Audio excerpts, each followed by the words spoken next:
नमस्कार Odia home kitchen को आपण मानकु स्वागत। आज मो पिला माने कहिबारु कोबी चिली प्रस्तुत करछि। चलंतु आमे स्टार्ट करबा। देखंतु एठी मो बड़ कोबीटे नेछि। एबे तो बाजार फ्रेश कोबी आसुनी, ये कोल्ड स्टोर वाला कोबी तथापि टेस्ट पूरा फ्रेश कोबी टाइप रो लागुथला। देखंतु एठी मो प्रथमे छुरी साहाय्य तार बड़ बड़ पाखुड़ा को सब काटी नउछि। देखंतु एई टाइप रो आपण माने मध्य तार नाड़ सह काटिबे। एठी मो बड़ बड़ पाखुड़ा को मु 4 पीस रे काटी नेछि। छोट पाखुड़ा को 2 पीस करी काटी नेछि। एठी मु एई प्रोसेस रे सब तक कोबी को काटी ने एक जगह रे पानी दे ताको नै जाइछि। एठी मु कोबी और पानी रे किछि हळदी पकेइछि। हळदी पकेवा द्वारा कोबी रे जदि हमर कोनोसी जीवाणु थिबे ताहा बाहरी जिबे। देखंतु एठी कोबी को मु भलो से पूरा क्लीन करिकि ताको धोई कि छाणी नेछि। एठी मु कड़ाई रे किछि पानी गरम कर देछि गैस रे। सेथिरे मु कोबी को दे देछि। किछि समय पई ताको बॉयल कर देबी। अधिक बॉयल करिवेनी आपण माने मध्य। हाफ कुक हो। एठी हमर कोबी हाफ कुक हे जाइछि। ताको मु एक जगह को काढी नउछि। एठी मु एक जगह रे काढी नेला परे ताको किछि समय पई ठंडा बा पई छाड देबी। देखंतु एई टाइप रो मु सब तक कोबी को काढी नेछि। एठी मु ठंडा पई छाड देइथिले। एबे हमर कोबी ठंडा हे जाइछि। एठी मु 1/4 कप मु कॉर्नफ्लोर नेछि। 1/4 कप मैदा नेछि। स्वाद अनुसार लूण नेछि। किछि गोलमरिच गुंड, काश्मीर चिली पाउडर, अदा रसुण पेस्ट मुठी 1 टेबल स्पून नेछि। याकु मु भलो भाबे एबे गोळेइ नेबी, जहा फल सब तक जिन कोबी रे मुरा फेंटी हे जिवो।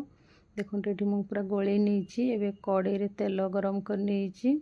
तेल पूरा गरम हे आसलानी। मु कोबी को सेथिरे गोटे गोटे करिकि छाणी नेछि। एका थरे देले से लागी जिवो, जहा फल रे चिली हमर भलो होबनी।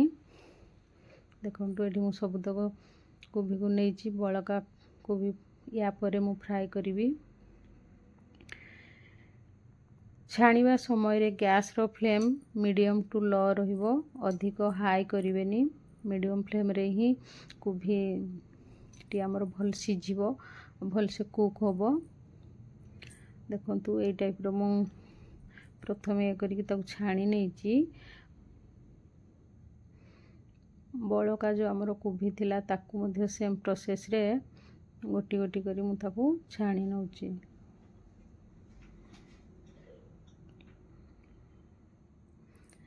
मो रेसिपी जदि आपण मानकु भल लागे ताने चैनल को मोर सब्सक्राइब करिवे और लाइक शेयर निहाती करिवे। कमेंट माध्यम रे जणाइबे जे मते किपरि लागिला मो रेसिपी। और आपण माने मध्य एई टाइप रो घरे प्रस्तुत करंतु एवं कमेंट माध्यम रे मते जणांतु।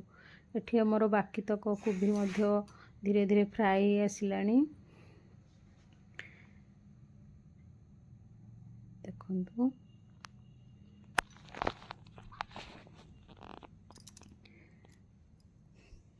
कोबी जदि भल से फ्राई न होबो खाइबा समय रे भल लागबनी। एठी बाकी तक कोबी को मु काढी नेछि। अन्य एक कड़ाई रे किछि तेल देई सेठी किछि कंचा लंका, अदा रसुण को मु छोट छोट करी काटी नेथिली, ताकू मु भाजी नेछि। एठी प्याज को और कैप्सिकम को मु स्क्वायर साइज रो काटी की रखिथिली, ताकू मध्य फ्राई कर नेछि। कोबी चिल्ली टी मु प्रस्तुत करछि बहुत कम तेल यूज करिकि।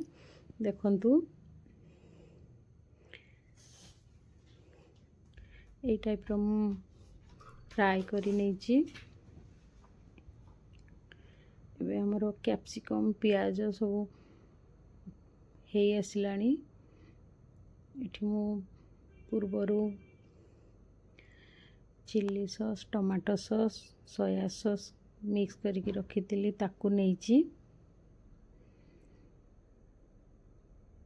स्वाद अनुसार लूण नेछि। गोलमरिच गुंड नेछि। यापर या भल से फेंटी नहीं देखु